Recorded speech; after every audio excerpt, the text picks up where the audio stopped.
Trumpcast is brought to you by MeUndies. You deserve comfortable underwear, and MeUndies is here to help. Get 20% off your first order when you go to MeUndies.com/Trumpcast. And by the new film Donal. From the screenwriter of The Hours and The Reader comes the true story of one woman's court battle for historical truth against a Holocaust denier. Starring Rachel Weisz and Tom Wilkinson. Donal, now playing in theaters. The following podcast contains explicit language. I don't think I've ever met him. I never met him. I don't think I've ever met him. You would know it if you did, I think so. Yeah, I think so. 3 times he asked at one point, if we have them, why can't we use them? I've had a flawless campaign. You'll be writing books about this campaign. Put this in the long, long list of things that are very unusual in the 2016 race.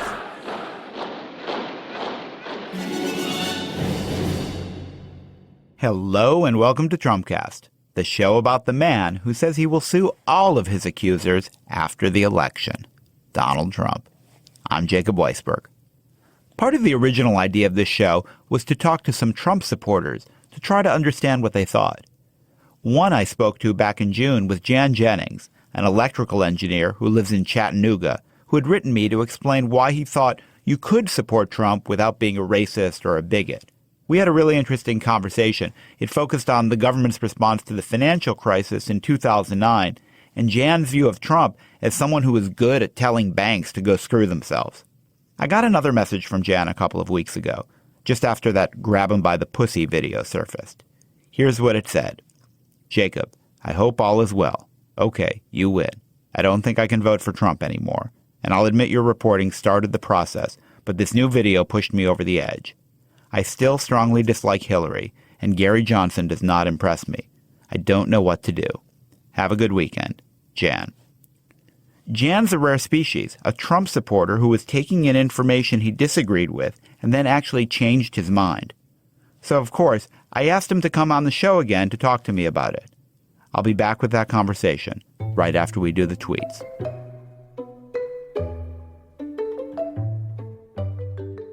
The results are in on the final debate, and it is almost unanimous. I won. Thank you. These are very exciting times.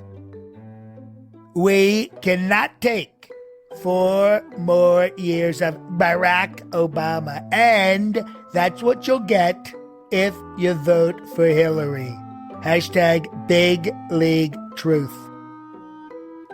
The media refuses to talk about the 3 new national polls that have me in first place. Biggest crowds ever. Watch what happens. Well, Iran has done it again.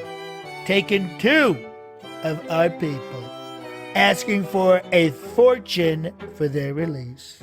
This doesn't happen if I'm president. The attack on Mosul is turning out to be a total disaster. We gave them months of notice. U.S. is looking so dumb. Vote Trump and win again. Wow. Just came out on secret tape that crooked Hillary wants to take in as many Syrians as possible. We cannot let this happen. ISIS.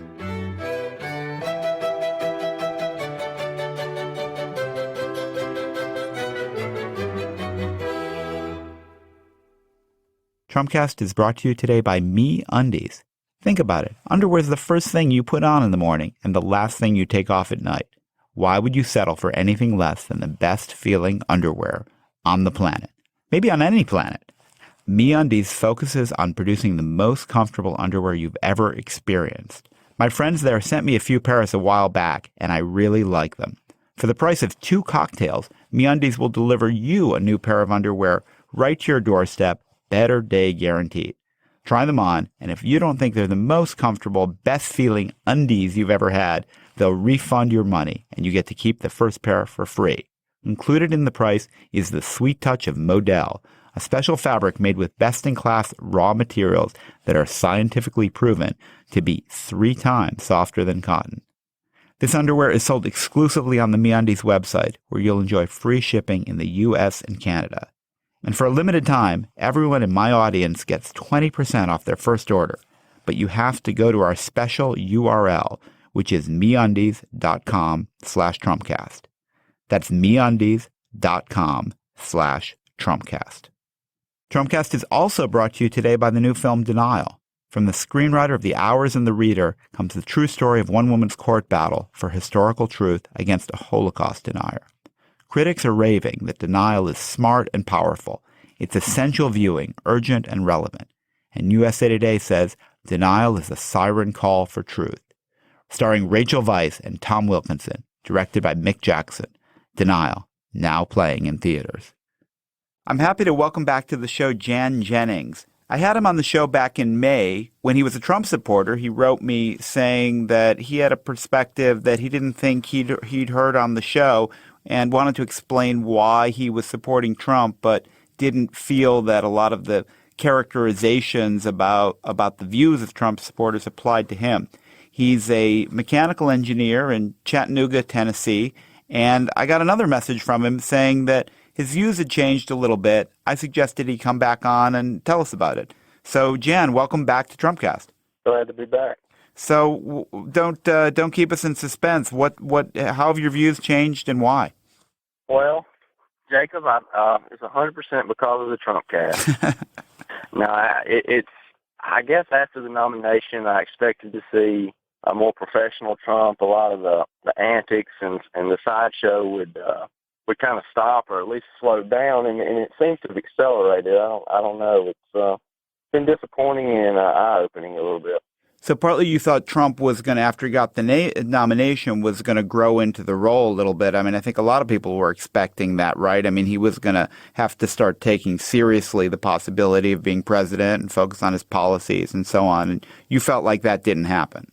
That's right, and I appreciate a level of vagueness from him as he's not acclimated to political life, but I figured he would dig into to a certain amount of issues, at least the ones that he was most passionate about, dig in and kind of develop a little bit more of a specific plan. And it seems that he elected not to do that, and his rhetoric really hadn't changed since he came down the escalator. Was there a straw that broke the camel's back for you when you said, look, I just cannot vote for this guy? Yeah, I think it was the video that came out. I don't know, was it TMZ or NBC? I don't know what it was, but yeah, the Billy Bush video. Yeah, that's the one. And it's not as much the verbiage that he used. It's not that I think that's a good thing to say by any means or think that way, but the fact that he said something awful didn't so much turn me off as the fact that it seemed like he was just trying to act cool to this guy. And we've all been in situations where somebody said something ridiculous to try and act cool or to try and seem cool or get a laugh, but that's kind of a high school or college thing. And, you know, if you're a 55, 60-year-old businessman, I don't know how old he was at the time, but if you're that caliber of businessman, I mean, a billionaire, I guess, I don't think you have to seem cool. I think just the fact that you're a billionaire makes you cool. And to try and just do ridiculous junior high, 17-year-old antics is that just says something about somebody's personality and level of confidence to me that just really turns me off. So what are you going to do? Are you going to vote for Hillary? Are you going to not vote? What's your plan? There's a 0% chance I'm going to vote for Hillary. I don't know what to do.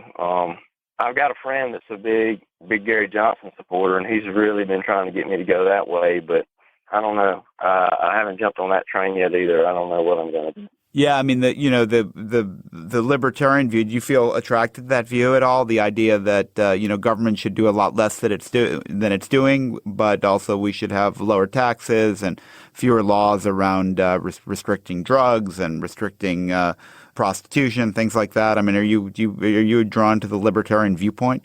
There's a lot of it that I am drawn to, and there's some of it that I'm not drawn to. It kind of does exactly what they, I think, try to do. It kind of splits the social and the governmental issues completely different with the way the Democratic Party and the Republican Party do. It's more of a diagonal line, I guess. And there's part of it I can get on board with and part I can't. What's the part you do like and what's the part you don't? Well, I like the legalization of some drugs, and I like the I like the limiting of government as far as regulations go. I like that. I don't like the open borders policy. I really don't like that at all. Yeah, that does go with it. They're certainly very pro-immigration, pro-free trade, pro-trade agreements. I mean, presumably they'd like free trade with everywhere in the world. Yeah, there's some parts of that I don't like. I think that's got to be regulated. Now, I remember when we talked in May, a big motivating factor for you was the bank bailout after the financial crisis. And you said, and I thought you explained this really well, but, you know, these banks got a bailout, but the kind of business you were involved in Chattanooga had gotten into debt, and there was no help from government coming to you. Is that issue still kind of driving your feelings about the election, and is that changed at all? Well, it definitely still makes me feel like that middle-class America doesn't have the voice in government that we should. I don't know how it's going to affect my vote in this election, but, yeah, I still have a little resentment for that. Jen, are most of your friends, were they Trump supporters? Are they still Trump supporters? I mean, would you say the change of heart you'd had is indicative of other people you know? Well, the funny thing about this election is that a lot of people are keeping their opinion more quiet than usual. I mean, the people that are going to vote for Trump aren't advertising it. I see very few yard signs out. I feel like that people are going to end up voting more for the R or the D than anything. And being in Tennessee, there's definitely more people that lean Republican. So I would say there's more people that will vote for Trump. But again, it's not the same conversation that we had 4 years ago with Romney and Obama. I mean, people were a lot more outspoken about it. So partly people who you think probably are going to vote for him are embarrassed about it. They don't want to advertise that fact. They don't necessarily want people to know they're voting for Trump, even if they do. That's right. What about, so you're likely, we hear a lot now about this phenomenon of ticket splitting. And the idea of ticket splitting is you would vote for the Republicans down the ballot for your congressman. I don't know who your congressman is. Maybe you do. But then you would vote for Gary Johnson or not vote. But you wouldn't vote the straight line. You would vote Republican down the ballot, but something else at the top. Yeah, and a lot of people that I've talked to still have a distrust for the establishment or the people. Chuck Fleshman's our congressman, and he's a Republican, and a lot of people don't want to vote for him just because he's the established guy. And it's kind of a tough situation because if you choose not to vote for Fleshman and his vote total, he's still going to get elected, but if his vote total drops down, he's going to blame it on Trump, and he's not going to get the message. And if you do vote for him, then you're not doing what you want to by sticking it to the establishment, I guess. So we really don't know what to do. Yeah. What did you think about the debates? Yeah, well, I've watched all three debates, and I really felt like the third debate was the best organized debate. I mean, as far as the moderator asking real legitimate questions and the candidates, for the most part, giving real legitimate answers. And if I didn't already have such a terrible opinion of Hillary, she did well, I felt like. And she seemed moderate, and she answered her questions in a way that's not so disagreeable. But I don't know. I just can't go that way. I can't vote for her. And I've voted for Democrats before. Let's go into that a little bit. You said there was a 0% chance you voted for her, but you just said she did pretty well in the debate, and you thought she seemed reasonable and moderate. Why is it that you feel like you could never vote for her? Oh, well, I mean, I know that everything she said was staged and calculated and analyzed to seem exactly like it seemed to me. So it's not at all genuine. It's just, and if I didn't have such a trust that it was disingenuous, then I think she could have persuaded me. But I just don't trust her. But you said you voted for Democrats, so it's clearly not just ideology. Like, you would vote for someone who has her views, but you think she's not sincere. You think she's calculated. You think she's fake. Yeah, I voted for Barack Obama in 2008, and I don't know, I enjoyed watching him campaign. I didn't agree with everything he said, but I felt like he genuinely wanted to do things that would help the average American, and so I chose to vote for him. And I didn't vote for him in 12. I don't think Hillary at all is like that. I think she's entirely a self-serving person. Hillary is the first woman we've had run for president. Do you think it's possible, I mean, just trying to step outside yourself for a minute, that you react differently to her because she is a woman than you would hearing the same things from a male politician? I don't. We haven't had a whole lot of female politicians get as far along as her. So I'd like to be able to give you an example of someone I really did support. I liked a little bit about what Fiorina had to say, but she didn't stick around long enough to matter. But no, I don't think so. I think that, like I said, I give credit where it's due. Hillary did real well in the debate. And if I didn't already have such a strong distaste for her, she could have persuaded me. But I'd still vote for Trump before I'd vote for her. And what if Bernie had gotten the nomination? I mean, do you think you'd be supporting him right now, or would you still be looking at third-party candidates? I would strongly consider voting for Bernie. Why is that? I mean, he's pretty. You were a small businessman. I mean, he's a socialist. It seems like based on what I know about your views, they'd be pretty far from his. There are certain things about him that are pretty far from us, but I did like the way he talked about trade. Honestly, I just think he's a better person than Trump or Hillary. So where we're headed, it certainly looks like we're going to have another Clinton presidency. What do you think that's going to mean in your world? Are you alarmed about that? Do you think it's going to be okay, no change? What do you think? I think the economy will continue to rise stagnantly or slowly, and I think that it'll last 4 years, and hopefully nothing terrible happens during that time period. I don't expect to see any major change one way or the other. All right, Jan. Well, if this show has accomplished nothing else, it may have helped to reduce Trump's vote title by 1 in Tennessee. Well, it's entertained a lot of people, and you have done some wonderful reporting. I've enjoyed a lot of your shows. Well, I'm glad you've been listening. It's been great talking to you again. Okay. Thank you. That's it for today's show. Trumpcast was produced by Jason DeLeon, who's changed his mind about Tim Kaine. Don't ask him how, it's too boring. Steve Lichtai is the executive producer of Slate Podcasts. He changed his mind about Lay's Southern Biscuits and Gravy potato chips. Now he likes them, but he wonders why they aren't making a 40% less fat version. Andy Bowers changed his mind about his title. It's now Chief Content Officer of the Western Hemisphere. John DiDomenico is our voice of Donald Trump. And he's now also the official voice of Trump on the Chelsea Handler Show, which, unlike this show, is poised to continue into 2017. I'm Jacob Weisberg. Thanks for listening to Trumpcast.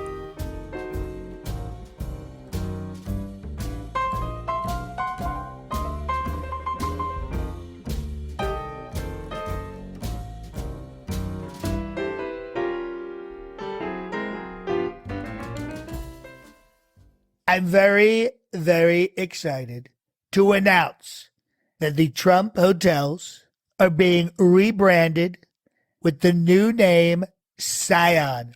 Scion means family of nobility and has nothing to do with those crappy Toyotas that look like shoeboxes with wheels. Believe me, nothing to do with that. Scion is going to be a fantastic hotel chain. I used to say, if it's not a Trump hotel, it's a dump hotel. If it's not a Scion hotel, well, you get the idea. It's fantastic. In every city, she encouraged them to enjoy what she called the cheerful hurly-burly of city life. In every town. And now we've just been around long enough, and the town looks so much better. There are people who want to change things. And I thought, oh my gosh, that is so cool. Why can't we do that in my community and other communities everywhere? To make them better. My point to them is it can be better. It can be better than that. It'll be different. Or to protect things from getting worse. If you're a responsible person, you have to oppose things that are dumped right on your neighborhood, right in an area that you know about. I'm Rebecca Shear, inviting you to check out Placemakers, the podcast from Slate Magazine about the spaces we inhabit and the people who shape them. Subscribe now to Placemakers. You'll never look at your community the same way again.